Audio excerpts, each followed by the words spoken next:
Friends, good evening. Thank you for joining us again this week to another lecture in our pre-chamber series. Tonight, our topic is called Vocation. Very important topic because we know many good engineers who in reality would have been phenomenal teachers. We also know many doctors who really wanted to be athletes. And we also know many teachers who are teaching today, but their vocation is somewhere in the arts or somewhere in the field of justice. So vocation helps us to find where is our niche, not only in society, but in life as well, because it is associated to our mission. And we need to figure out how to get there. We need to understand what is the consequence of not finding our vocation, and if that is a situation with us today, how is it that we can figure out a way to get there so that we can also guide others? So let's start by clarifying concepts. And we're going to say that vocation comes from a Latin root word vocatio, summons, from vocare, to call, from even yet another root word, vox, which means voice. So if you're speaking about vocation, vocation is intimately associated with your ability to perceive. Vocation is intimately associated with your faculty of inspiration and your faculty of intuition. And whenever we find our vocation, it has happened because we have been led by the secret voice of the innermost. At the end of the day, vocation is intimately associated with the direction that the innermost has for us in life. Let's look at some examples, some radical examples on people who found their vocation. And we're going to start with the Apostle Paul. Paul's original name was Saulo de Tarso. And Saulo, now the Apostle Paul, it so happens that he used to be a very rough man. A man who used to persecute those who worship God. And actually here we have some excerpts from the book of the Acts. And it says, as for Saul, he made havoc of the church, entering every house and hauling men and women, committed them to prison.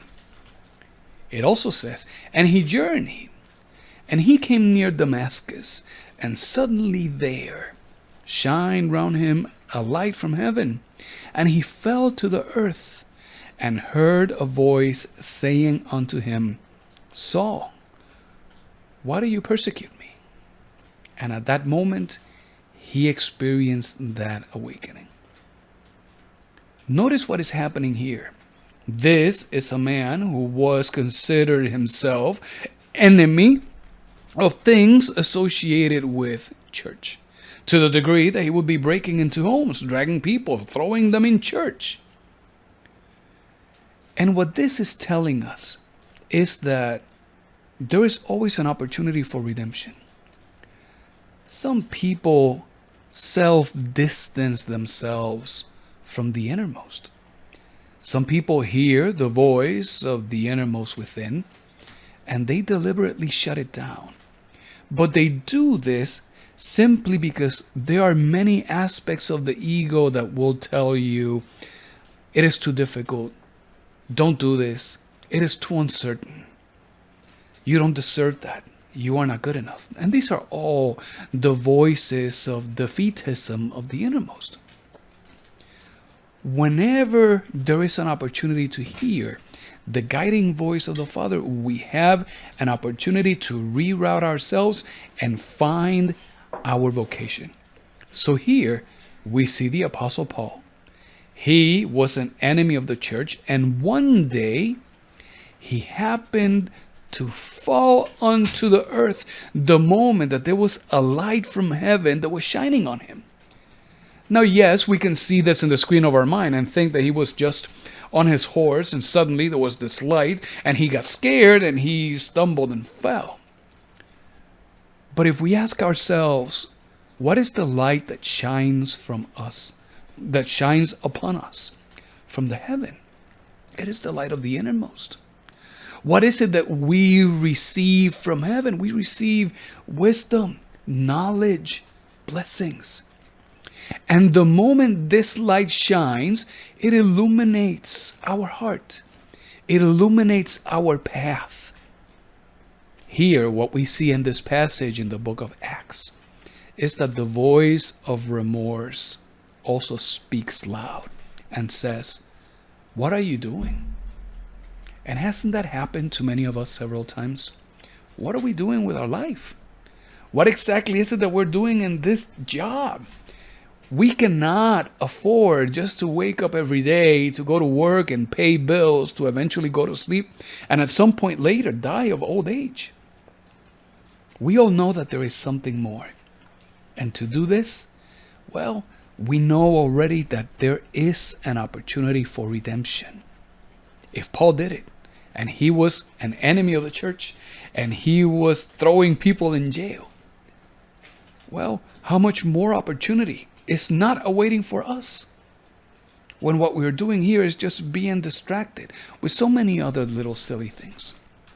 So we must learn to listen to the voice of the innermost. Look at this other example. This is Mother Teresa of Calcutta.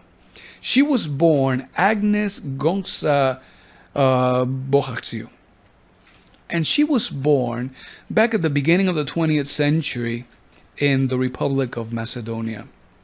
When she was around 8 years old, her father died.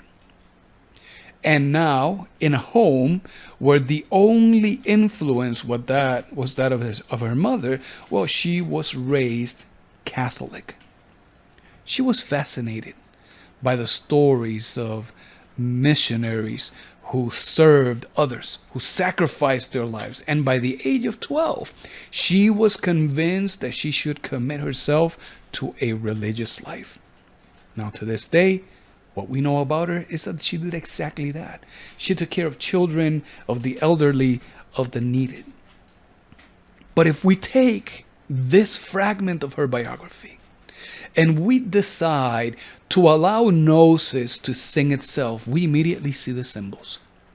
And here we see that she was born in Macedonia, and that at the age of 8, her father died. We already know that Kabbalistically, 8 is an arcanum of justice. The 8 brings suffering, tests, and pain. And in addition to that, well, she, with no masculine influence in the house, well, she then was raised by her mother, and the eternal feminine principle characterizes itself for being infinitely compassionate, for being infinitely kind. There is no stronger love than the love of a mother. And she was raised Catholic. Yes, we can say Catholic religion. But even if we consider Catholic in its original meaning, that means universal. This is what she offered of herself. She offered of her kindness and her love to everyone. And she dedicated that on one of the poorest areas in the world. So she goes through this also traumatic event. She becomes inspired, just like Saul became inspired by that inner voice. Well, she becomes inspired by the actions of others. And then by the age of 12, she already knew what she wanted to see happening with her life. And 12 is the arcanum of the apostolate. 12 is that arcanum that sees the practitioner, well, hanging from his right foot. And we see then that in this apostolate, she decides to dedicate her life to the benefit of others. Certainly, we see that she was inspired by actions. She was inspired by sacrifice, and she was inspired by service. So what this is also telling us is that Everything is important. We cannot be taking things for granted. We cannot just think that the little actions that we exercise, that they are inconsequential. Everything we do, everything we say has a deep effect in others. And friends, if we are seeking to become real students of Gnosis, we cannot afford to behave in such a way that we will scare people away because of our own irresponsibility, because of our own indiscretions. We have to make sure that we are honorable, that we are ethical, that we are respectful, and that we are here to serve others. This moved Agnes into transforming her life, and in such a way bringing joy and happiness to many others. But yet here is another example. Here we see Mohandas Gandhi. And Gandhi was born in India back in the late 19th century. At the age of 18, he traveled to London to become a lawyer. And when he was there, he met some members of the Theosophical Society. For those of you who have heard about the Theosophical Society before, or have not, if you have heard the names of Helena Blavatsky, if you have heard the name of Annie Besant, Charles Leadbeater, well, these are all members of this Theosophical group. So he met them. And when he went back to South Africa, he faced the harsh reality of discrimination.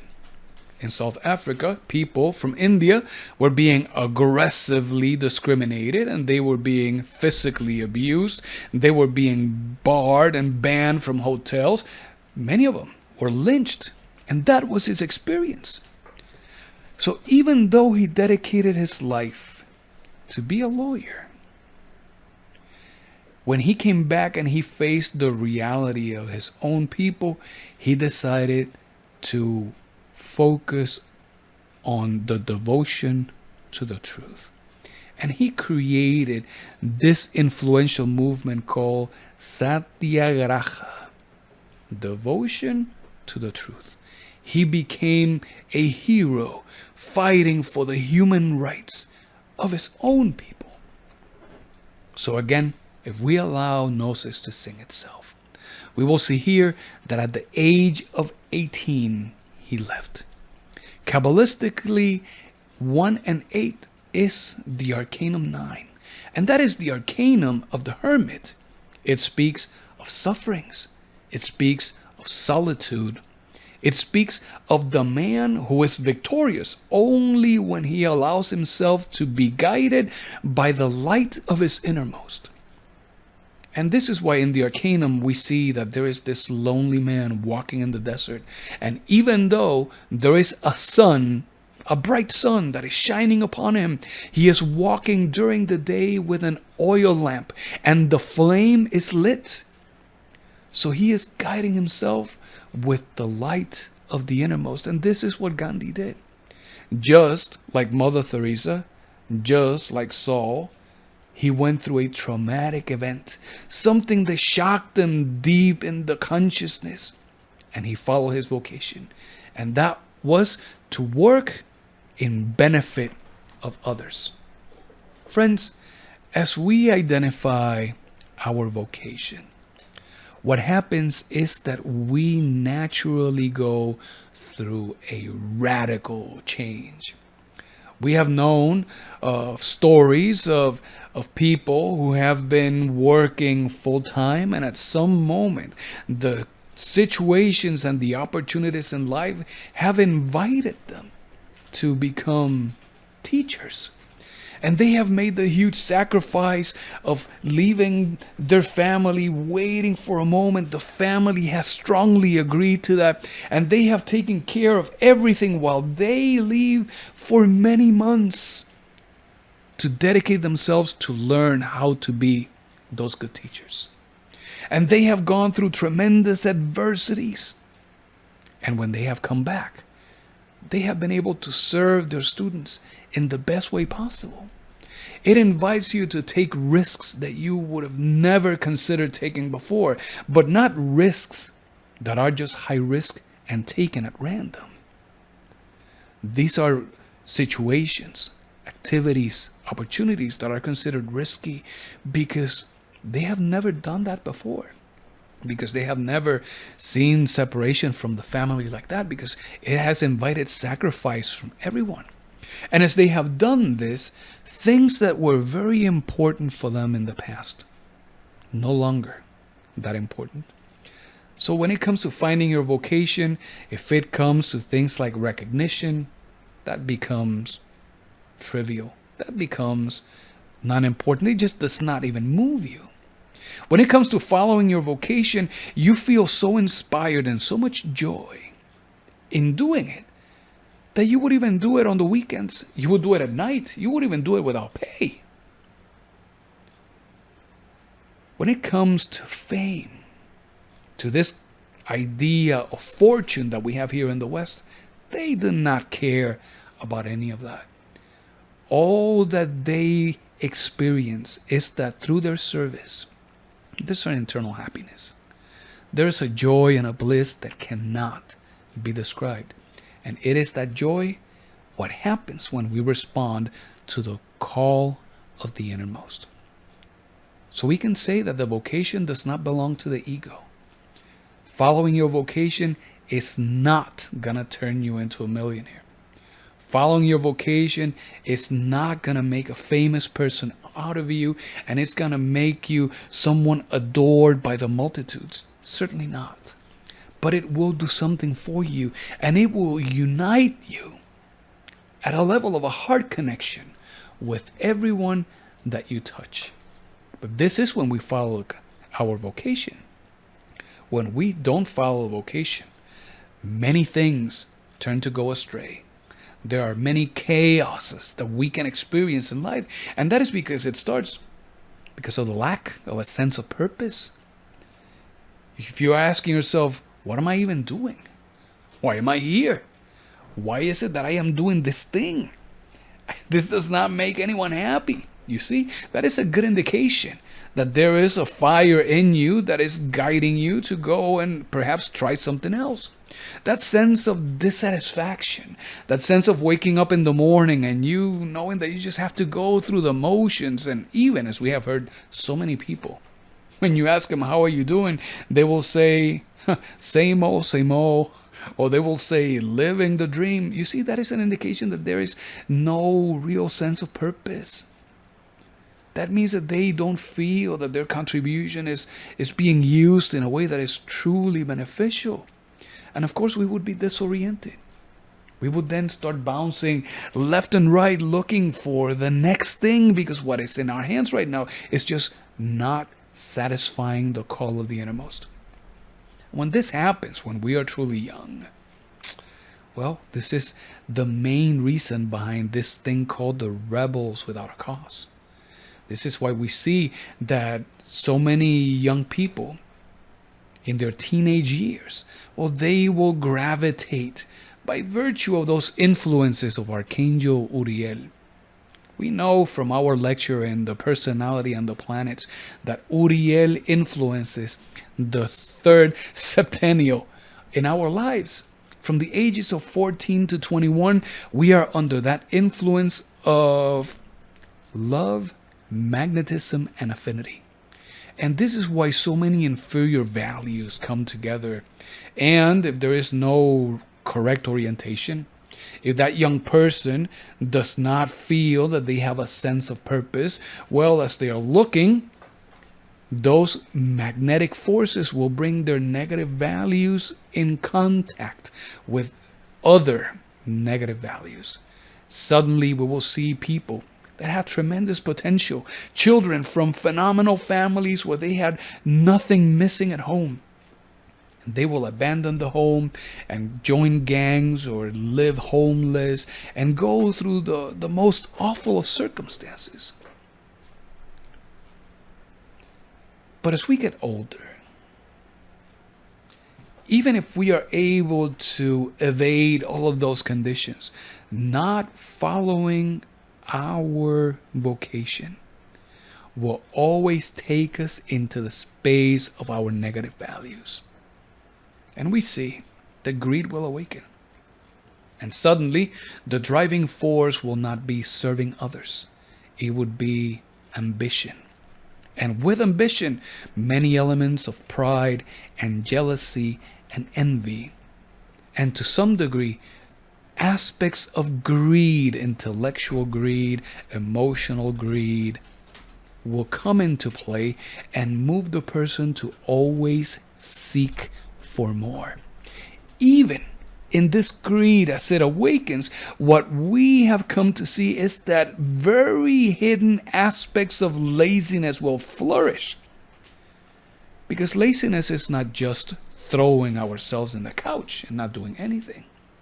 But when we are constantly doing something, when it comes to 10, 11 o'clock at night and we're still doing the email at work, when we are still following up what is happening at work at very obscene times, well, that is also laziness. Because even though that person gives the impression of working intensely, in reality, they're doing everything except the work that they should really be doing, which is a work of the transformation and the revolution of the consciousness. So this need for more starts leading people into dark spaces where they start committing hidden actions against others. And then we see slander and judgment and criticism, all in a way to try to pave the way towards a success that is even happening in something that does not make you happy. So the consequences of no vocation are very dire. How can we make ourselves ready to start listening to the voice of the innermost? Well, we know that based on the flow of the ray of creation, well, as you would recall from our conversations on the tree of life, we know that as the ray of creation descends, the ray of creation descends from the Creator itself, from that triangle in the tree of life that is known as the logoic triangle. That is the triangle of the Logos, where we have the Father, the Son, and the Holy Spirit. Or Brahma, Vishnu, and Shiva, or Osiris, Isis, and Horus. It doesn't matter. But those three primary forces of creation, from there we see the emergence of the ray of creation and the first creation of the Holy Spirit. The first manifestation of that Lord Shiva, the destroyer, is Chesed, is our Father who is in secret. It is our own innermost. And we know that the creations of the Holy Spirit are all perfect. Everything is in perfect balance and everything is in perfect harmony. And that should give us a hint. Because if we are seeking to listen to the voice of the innermost, we cannot expect to hear the voice of the innermost if we are living a life in chaos. We cannot expect to hear the voice of the innermost if we have closed every single door and we have turned our back on the innermost itself. If we are abusing of the physical body, if we are constantly drinking and we have developed an alcohol problem, if we are fornicators, if we verbally abuse of our husband, of our wife, of our children, if we are socially irresponsible, etc., well, that distances us from our Father. So we must start by bringing harmony. We have to bring harmony onto the earth. And that is something, yes, that is on the earth here. It's harmony with our neighbors and our community, harmony with our children, harmony with our spouse. But that has to start as harmony in the philosophical earth, in our body.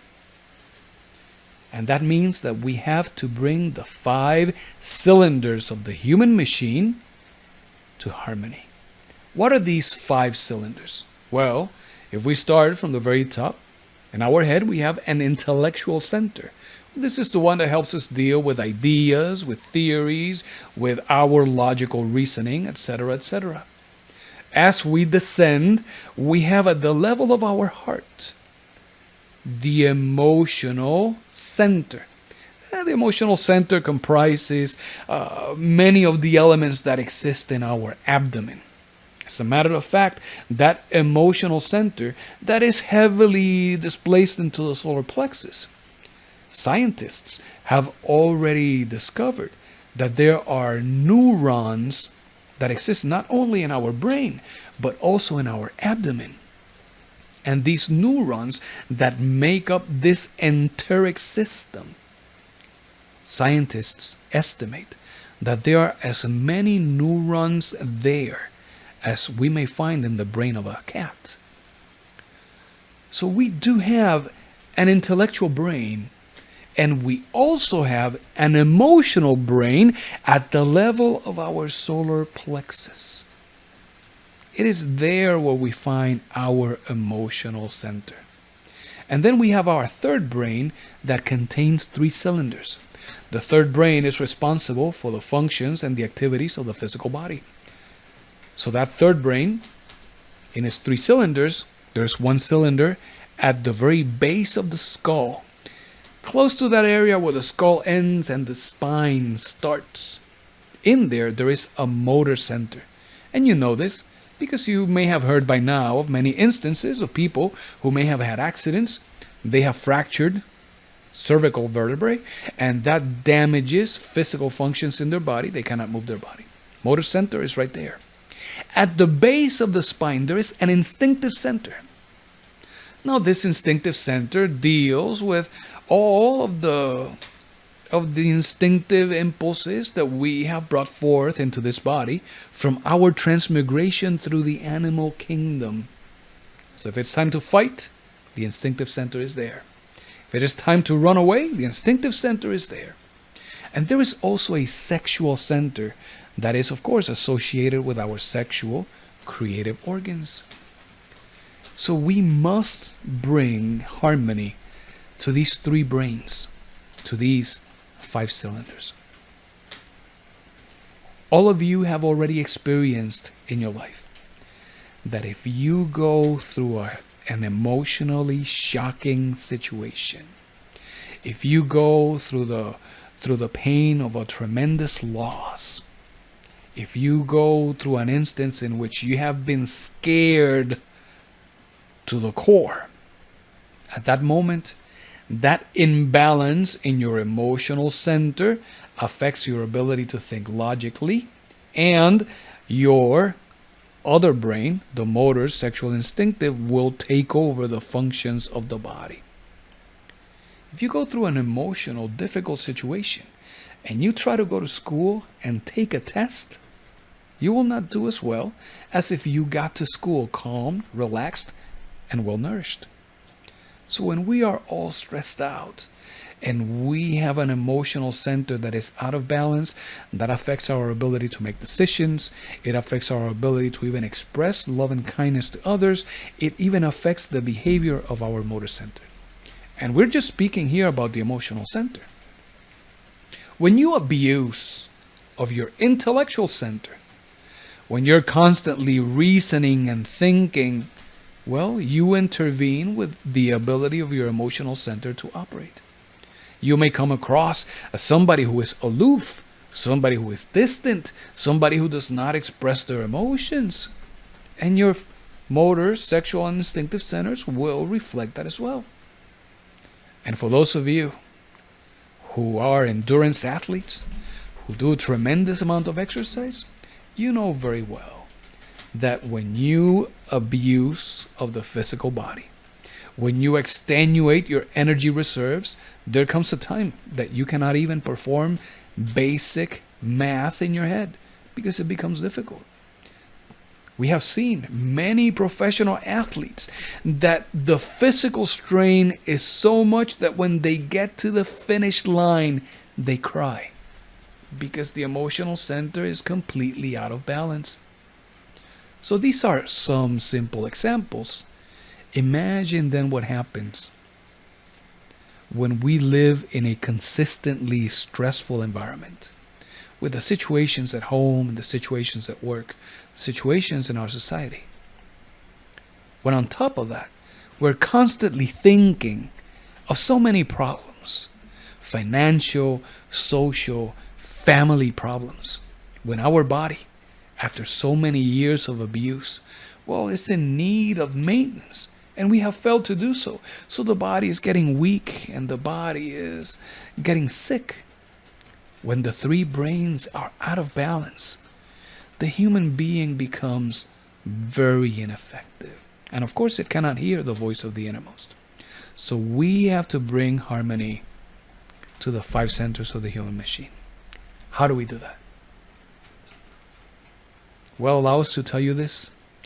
To bring harmonious vibration into your emotional center, Samael says, listen to some good classical music.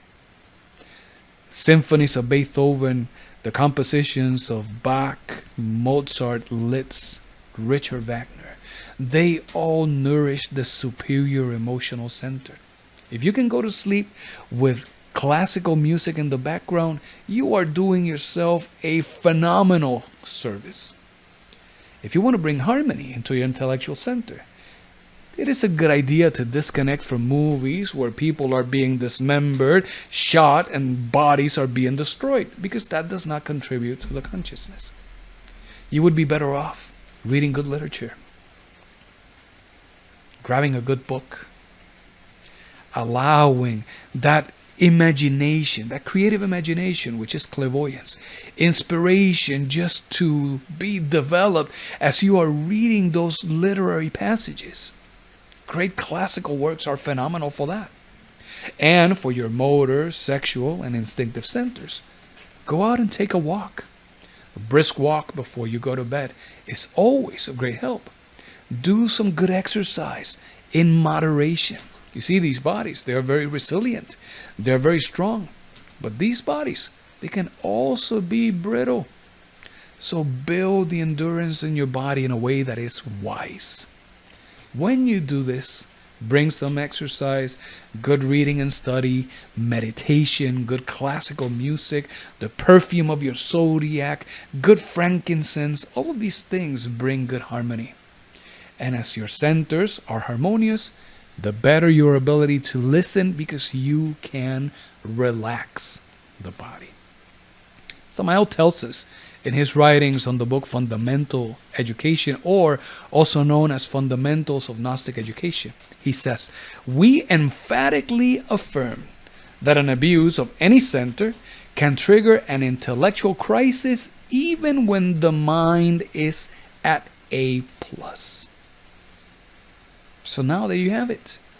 These are some good tips on how is it that you can bring about this harmony that is so necessary. And as we start bringing that harmony, then we can focus on how is it that we can find our vocation. What are some key elements that you must look for to know if you can find or if you have found your vocation? Well, you have to be watchful. And self-discovery is important. You have to discover what is your special ability. Look, there are many people out there who have a phenomenal ability to be able to absorb concepts, to interpret them, digest them, and explain them in such a way that anybody can understand them.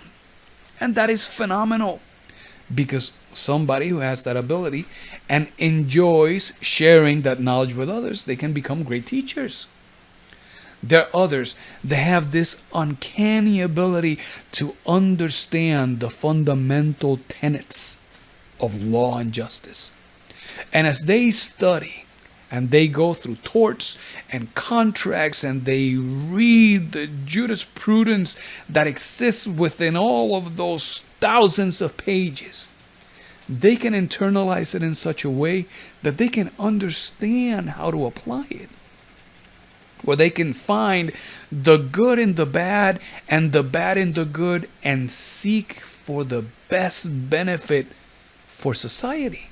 Whether from the perspective of the defendant or the perspective of the one who is accused. And they can be great lawyers. They can be great judges. There are others who have a tremendous affinity with the forces of nature. and they will see plants and they will recognize them, and almost without any education they can name trees and their names and what the trees are used for. And when they develop those abilities, in that natural science they can become phenomenal doctors.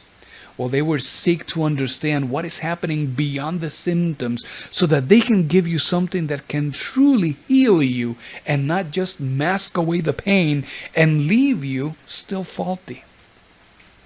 So you have to find what is your special ability. The exercise of retrospection is very good for this. We have heard stories of some people who have done retrospection, and suddenly they have realized that they spend a great deal of time every week listening to others, listening to other people's problems, understanding what is happening to them, offering them some advice that is moved directly from the heart. People who have a tremendous inclination towards mental health and those psychological sciences. And they have discovered that because of what they see happening time and time again during their retrospection. So to find your special ability, the practice of blue time, the retrospective exercises, they are phenomenal. But not only you need to see that, once you see that, you have to be able to identify where is that there is an urgent need for that ability. Because if your ability isn't being a doctor, but you stay locked in the house, well, you cannot help anybody. You have to go and work at the hospital. You have to go and work in the community. Maybe you have to go to another state where there is a lacking of personnel for medical services. So we have to find what is our special ability. Where is it that there is a need for it? And at that moment, as all of these things are coming together, when we follow the voice of the innermost will put into play the law of fate. And the law of fate means that the innermost will put to use its superior spiritual and animic principles, and it will be setting for you the right stepping stones that will move you every time towards a higher level of being. How does that look from the perspective of vocation? One day you happen to be at your favorite coffee shop and you come across this person and they help you create a connection with someone that is in need of your special ability, someone who can help you develop your special ability, someone who can help you apply your special ability. And as we move into superior levels of being, the people around us change, the circumstances change, the conditions change, and everything becomes more favorable to exercise that vocation. This is the law of destiny. The innermost sets the right steps for us so that we can make the right progress. If we're not bound by that law of destiny, that law of fate, and we remain going with what we want and our ambitions and our desires and what gives us pleasure, we're going to remain stuck to the law of accidents. We'll continue repeating the same mistakes. We'll continue trying to help, saying things, realizing that we've complicated things even worse. And then we're going to experience that regret. So again, discover your special ability. Identify where there is an urgent need for it. And when it comes to our actions and helping others, we have to provide some direction to our friends who are parents. We have to offer direction to our children. If we're a teacher, to our students. We have to provide direction to the children of our neighbor, to our nieces and nephews, etc. And we have to offer that direction with our actions, with words that speak of service and kindness. This is how we do it. Friends, this is saying that we cannot just trust a generic examination. like those tests that you get when you're in high school, and you go through these batteries of questions that include math and sciences and some other abstract stuff, and they say, oh, you are really good in math, so you may be a good engineer, and they may send you in that direction. Or you may go through the sciences, and they may say, oh, you have a strong propensity to biology, you may be a good doctor, and they may send you down that path. Where you do good in the other abstract stuff, and they say, oh, your strength is in the arts, go in that direction. You see, that is a very superficial way to guide anyone to make decisions that are meant to be life-changing. So we must bring balance and harmony to our lives. We have to bring harmony into the cylinders of the human machine. And when that harmony is there and we can relax the body, we can then start listening to the voice of the innermost. As we do this, well, we do meditation. We do retrospection. We observe our transactions with others. We will find our special ability. We will see where is it that it can be applied. And as we allow the innermost to lead us in life, we will see that as we start climbing that vertical ladder into higher levels of being, the causes, the conditions, and the circumstances will change, and eventually the doors into the space of our vocation will open. We would like to close with a quote from Master Samael Aun Weor, where he says, "The only obvious path to discover the true vocation of our students is true love." Self-respect, respect for others, higher ethics, compassion are all elements of this true love. Let's see if we can find our vocation. So, dear friends, this has been our lecture tonight. Thank you all for being here with us this evening, and may all beings be happy.